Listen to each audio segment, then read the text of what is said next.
You can feel your heart beating, you can see your reflection.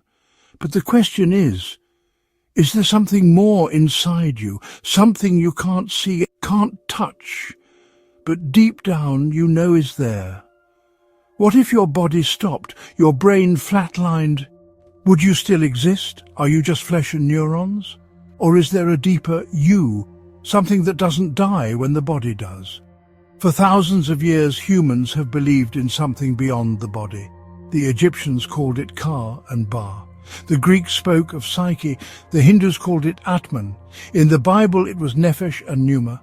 In Islam, or Ruh. And in every civilization, the soul was not just a poetic idea. It was the center of being, the source of identity, the breath of life, the invisible thread between man and the divine. But today, things have changed. In the age of brain scans, AI and materialist science, the soul is often dismissed as superstition. If we can't measure it, it's not real. That's what we're told. But here's the paradox. You can't weigh a thought, you can't scan love, you can't dissect meaning, yet you know they're real. So, what if the soul is like that? Not something you can detect in a lab, but something that defines everything about you. In this video, we'll ask, what is the soul? Where did this idea come from? Why has it survived across every culture and age? And most importantly, is it real? We'll explore ancient beliefs and modern science, dualism, materialism, neuroscience, near-death experiences, and we'll ask the one question neither science nor philosophy has answered. If you don't have a soul, why do you feel like you do? So take a deep breath, quiet your thoughts, and ask yourself, what am I, really? René Descartes sat alone in a cold room in the 17th century and came to a conclusion that would echo for centuries. I think, therefore I am. But to Descartes, that wasn't just a catchy phrase. It meant that the self, the soul, was not the body. That thinking was the essence of being, and the mind was not made of matter. This idea became known as dualism, the belief that the mind and body are two different things. The body obeys physical laws. It ages, it breaks, it dies, but the soul, the mind, is something else. It chooses, it reflects, it is. But dualism had its critics. As science advanced, so did materialism, the view that everything that exists is physical, that thoughts are just brain chemistry, that emotions are neuron patterns, that love is a neurotransmitter. According to materialism, your sadness, that's serotonin. Your dreams, just subconscious processes. Your choices, neural inputs and outputs. The soul, a poetic illusion. But here's the problem. If everything is physical, then what is awareness? Why does anything feel like anything? You can map a brain, you can stimulate neurons, but you still haven't explained why a person feels sadness, instead of just behaving as if they are sad. This is called the hard problem of consciousness. Coined by philosopher David Chalmers, it asks, why does subjective experience exist at all? Why is there a you behind your eyes? Imagine this. A robot can say, I love you. It can mimic affection, but does it feel? And if not, what makes you different? Materialists say the soul is unnecessary, that consciousness will someday be solved. But centuries have passed, and the mystery remains. Because the closer we look at the brain, the more we realize that it is not enough. Descartes may not have had MRIs or fMRI scans, but maybe he didn't need them, because the experience of being is not in the scanner, it's in the silence behind your thoughts. So is the soul separate from the body? Maybe the better question is, can the body explain the soul at all? Or is there something beyond? Not above nature, but deeper than it. Something not made of matter, but that gives meaning to all matter. Something that isn't bound by flesh, but lives through it. Something that chose to enter a body because it was meant to become you. In the modern age, if something is real, we expect to measure it. Weight, length, energy, speed. But what about the soul? Can it be weighed? Can it be seen? And if not, does that mean it isn't real? In 1907, Dr. Duncan McDougall attempted something strange. He placed dying patients on industrial scales and waited. After each death, he claimed, the body lost 21 grams. The weight of the soul, he called it. Today we see this as pseudoscience. His methods were flawed, his data weak. But the question he asked still echoes, does the soul leave the body when we die? In hospitals around the world, patients have reported near-death experiences. Bright light, a tunnel, a presence. Some see family, some hear music, some describe peace. Skeptics say it's brain chemistry, dying neurons firing randomly. But here's what's strange. Some patients report events from outside their body. Conversations in other rooms, details later confirmed. How? Others have died for minutes and come back changed. They speak of clarity, of knowing they are more than a body. Not proof, but not easy to dismiss. Then there's anesthesia. The body lives, the brain is active. But the self vanishes. No dreams, no thoughts, no sense of time. A blackout from which the you returns. Neuroscience shows that different parts of the brain handle language, memory and emotion, but no region explains the observer. Who watches it all? Where is the I that sees, feels, decides? And here's something even stranger. In split brain experiments, patients with severed brain hemispheres sometimes show two separate consciousnesses, two selves in one body. What does that mean for the idea of one unified soul? Some say this disproves the soul. Others say it proves the soul is not the brain, that the brain is a receiver, not a producer, like a radio tuned to the frequency of you. Scientists have tried to isolate consciousness. They've scanned monks in meditation. They've mapped dreams. But they still can't find the thing that experiences.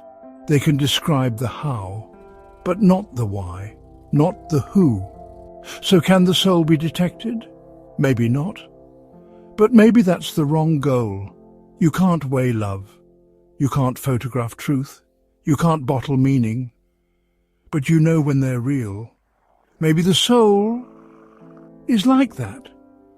Not a ghost in the machine, but the reason the machine matters. Every morning you wake up. And there you are. You see, you feel, you think. But here's the riddle. Who is seeing? What is feeling? Where is the I behind your eyes? But here's the riddle. Who is seeing? What is feeling? Where is the I behind your eyes?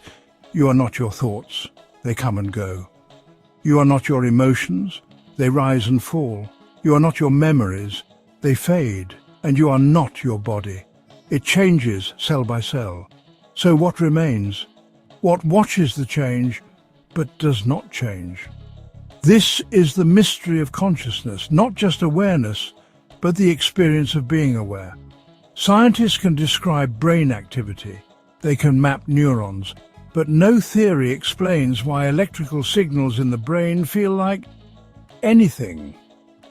Why does red look red? Why does music bring tears? Why does pain hurt? There is no physical reason, just as there is no physical location for you.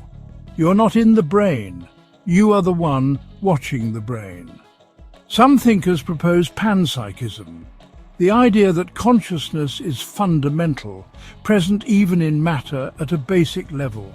Others explore the integrated information theory, where consciousness arises when information reaches a certain complexity. Still others return to the ancient view that consciousness is not produced, but received, that the brain is not the author of you, but the instrument of your soul. Because think about it. Computers calculate, machines respond, AI imitates, but none of them know they're doing it. They don't feel, they don't suffer, they don't exist as selves. You do, and you know it. Some philosophers say consciousness is an illusion. But if that's true, who's being fooled? Illusions require a witness. Dreams need a dreamer, and experience needs an experiencer. That experiencer, the one that watches, questions, chooses and feels, may not be made. It may be given, not by neurons, not by chance, but by the same force that gave light its beauty and life its meaning. Maybe consciousness isn't an accident. Maybe it's the signature of something deeper, a soul. Long before science, long before philosophy had names, there was a question. What happens when we die? And with that question came the soul. In ancient Egypt, they believed in the ka and the ba. The ka was your vital essence, the ba, your personality, your unique spirit. After death, these parts would journey to the afterlife, weighed against the feather of truth.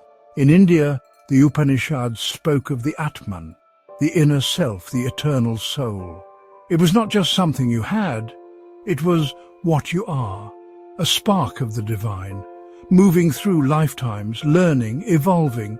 The ancient Greeks called it the psyche, the breath of life. Socrates believed the soul was immortal, and that philosophy was its training ground. Plato said the soul had three parts: reason, spirit, and desire, and the goal of life was to bring them into harmony. In Christianity, the soul is created by God, unique, eternal, capable of sin and redemption. It is not a metaphor. It is the core of personhood. What does it profit a man, Jesus asked, if he gains the whole world but loses his soul? In Islam, the ruh is breathed into the body by God himself. It is sacred. It returns to its source, and on the day of judgment, it is the soul that stands. In Judaism, the neshama is the divine breath, the part of you that longs for truth, that speaks to God in silence. Even in indigenous cultures, the soul is present. Native American tribes spoke of the spirit that flows through all things. The Maori believe in the Wairua, the immortal soul that connects people to ancestors and to the land. Across continents, across centuries, humans have believed we are more than bodies, that there is something within us that does not age, does not decay, and does not end. You can call it the soul, the self, the spark, the breath. But whatever the name, the feeling is the same. That life means something, that we are here not just to consume, but to become. And here's what's remarkable. These ideas emerged in places that never met. They shared no books, no trade, no temples. Yet the instinct was the same, that something within us is eternal, that death is not an end, but a crossing, that the soul is not just a belief, it's a memory, written deep in the human heart. Some say the soul is just a story, a myth we created, a comfort for the fear of death, a way to make sense of what we can't control. Psychologists say, we invented the soul to protect ourselves from existential dread. The idea that we continue helps us cope with the terror, that we may not. Anthropologists say, early humans believed in spirits because they saw movement in the wind, dreams in sleep, and faces in the fire. Souls were a projection, not a discovery. Some argue the soul is just self-awareness plus imagination, a byproduct of a complex brain trying to make sense of itself. You think you have a soul, they say, because your mind can imagine being gone. And yes, there's logic in that. The human mind does create meaning. It does seek patterns, and it does fear endings. But here's what the critics can't explain. Why do all cultures, even without contact, independently imagine something beyond the body? Why do even children, untrained in philosophy or religion, instinctively believe they are more than their brain? Why do we grieve not just the loss of a body, but the absence of presence? Why does love feel eternal, even when life does not? You can call it instinct, you can call it survival. But maybe it's more than that. Maybe our belief in the soul didn't come from fear. Maybe it came from somewhere else. From an ancient intuition that we are not made, but meant. And that meaning is not a construct, it's a clue. That this inner self, this I that asks, wonders, remembers and hopes, is not a side effect, but a signal. A signal that points beyond chemistry, beyond evolution, beyond imagination. Maybe we believe in the soul not because we're afraid to die, but because we've already tasted something that death can't touch. Let's assume for a moment that the soul is real, that your thoughts are more than biology, that your self is not an illusion. Then comes the next question. Where did it come from? If your body came from stardust, where did your soul come from? Can something immaterial arise from what is purely material? Some scientists suggest that the mind is an emergent property, like a flame from fuel. That complexity gave rise to awareness. But awareness is not complexity. It is experience, and experience is not something atoms do. Evolution explains adaptation. But does it explain the longing for meaning, the ache for justice, the ability to imagine infinity? Why would natural selection favor a species obsessed with the eternal? No evolutionary theory predicts the emergence of poetry or music or the desire to sacrifice oneself for a stranger. So again we ask, if the soul exists, where did it come from? What could create a self, a consciousness, a free will? What could give being not just to bodies, but to persons? The ancient answer was simple. It came from beyond, from the source of all being, from a mind greater than the mind, from the one who is not in time, but who created time. In Christianity, it said that God breathed into man the breath of life. In Islam, the ruh is a trust from the Creator, returned after death. In Eastern thought, the soul is a spark of universal spirit. Atman is Brahman. The self is part of the divine. But even without religion, there's a quiet logic here. If you cannot create consciousness from code, if you cannot download love, if you cannot simulate self-awareness, then maybe you did not create yourself. Maybe the soul is not a product, but a gift. Not an accident, but an intention, a sign that behind all this there is not just energy, but meaning, not just process, but purpose, not just what we are, but who made us to be. So after everything, what is the soul? Is it a spark, a shadow, a silence that watches us from within? Is it simply your thoughts, or the one who thinks? Is it memory, or the one who remembers? Maybe the soul is not a thing. Maybe it's a direction, a pull toward truth, toward beauty, toward something that feels like home. Maybe the soul is not what we have, but what we are when we stop pretending to be anything else, when the noise fades, when the masks fall, when the world's voices go quiet, and we are finally just ourselves. Then we hear it, the soul, not as a doctrine, not as dogma, but as presence, as being. We don't know what it weighs or where it sits. We can't cut it open or upload it to a cloud, but we know it matters. We know, without proof, that it's what makes us, us, and that no machine will ever love the way we do, or grieve the way we do, or long for things that death cannot take. The soul is the story behind the story. The light behind the eyes, the question that remains even when all the answers fail. So what is the soul? It is the echo of something more, the whisper of another world, the signature of the one who didn't just make you alive, but made you you. And maybe that's why the soul cannot be explained, because it is not a puzzle to solve, but a mystery to live.